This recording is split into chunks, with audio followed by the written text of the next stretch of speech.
Welcome to all. In my today classes we will discuss about subject home science, topic प्रजनन क्षमता। प्रजनन क्षमता क्या होती है? संतान उत्पन्न करने के लिए जो क्षमता चाहिए उसको प्रजनन क्षमता कहते हैं। तो इसको जो इफ़ेक्ट करने वाले कंपाउंड हैं वो कौन कौन से हैं? सबसे पहले आयु। जैसे जैसे महिलाओं की उम्र बढ़ती है उनके अंडाशय में बचे अंडों की जो संख्या होती है वो कम हो जाती है।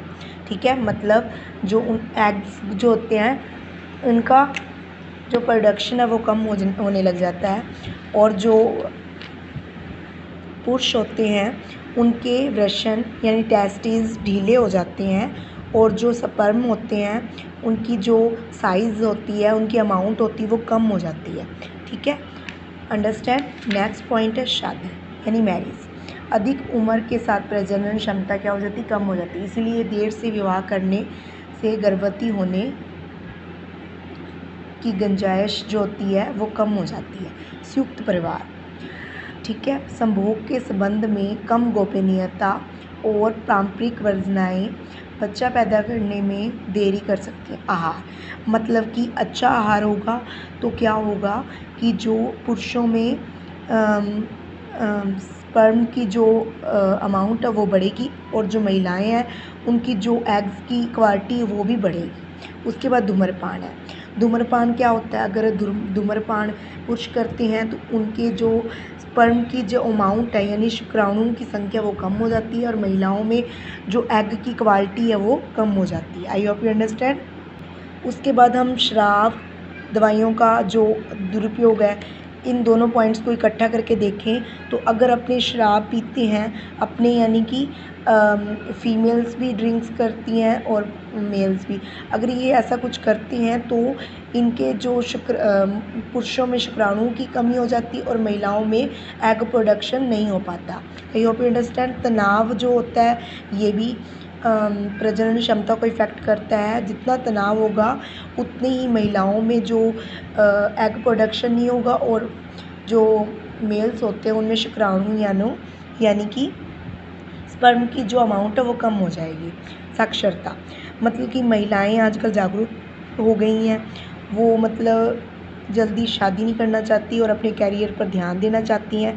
इसके कारण भी क्या होता है, जो प्रजनन क्षमता जो होती है वो इफ़ेक्टेड होती है।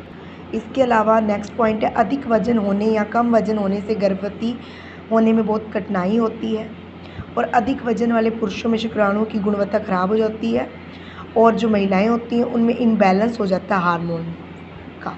ओके, जिससे क्या हो जाता है गर्भपात और मधुमेह की यानी डायबिटीज़ की प्रॉब्लम्स हो सकती है। मोबाइल फ़ोन और लैपटॉप का उपयोग करने से भी जो मेल्स हैं उनमें शुक्राणुओं की जो संख्या होती है वो कम हो जाती है, और महिलाओं में अंडे पर बहुत ज़्यादा प्रभाव पड़ता है।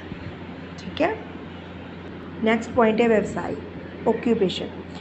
व्यवसाय एक परिवार की आर्थिक स्थिति को निर्धारित करता है, जो बदले में प्रजनन क्षमता को प्रभावित करता है। हाथ से काम करने वाले श्रमिकों की प्रजनन क्षमता अधिक होती है, क्योंकि परिवार में आय के पूरक के लिए वे बच्चों को के रूप में अधिक काम करने वाले हाथ चाहते हैं। लेकिन जो व्यापार करते हैं ना, नौकरी पेशे लोग होते हैं, उनकी प्रजनन क्षमता कम होती है, क्योंकि वो मतलब अधिक बच्चे नहीं चाहते हैं। ठीक है, उसके अलावा अगर हम देखें तो नेक्स्ट पॉइंट बन सकता है शहरीकरण। ग्रामीण क्षेत्रों की तुलना में शहरीकरण लोगों की प्रजनन क्षमता को अलग अलग तरीके से प्रभावित करता है। शहरीकरण के साथ प्रजनन क्षमता में गिरावट आती है। यह ग्रामीण क्षेत्रों से पलायन करने वाले लोगों के मामले में आवास की कमी और रहने की उच्च लागत के कारण होता है। मतलब कि जो शहरीकरण वाले लोग होते हैं उनकी प्रजनन क्षमता गाँव के लोगों की तुलना में कम होती है, क्योंकि वो एजुकेटेड होते हैं, उन्हें पता होता है कि हमें जनसंख्या को नहीं बढ़ाना। I hope you understand. इसी तरीके की होम साइंस सब्जेक्ट से रिलेटेड वीडियोस देखने के लिए मेरे channel home science study point को सब्सक्राइब करें। Thanks for watching my video.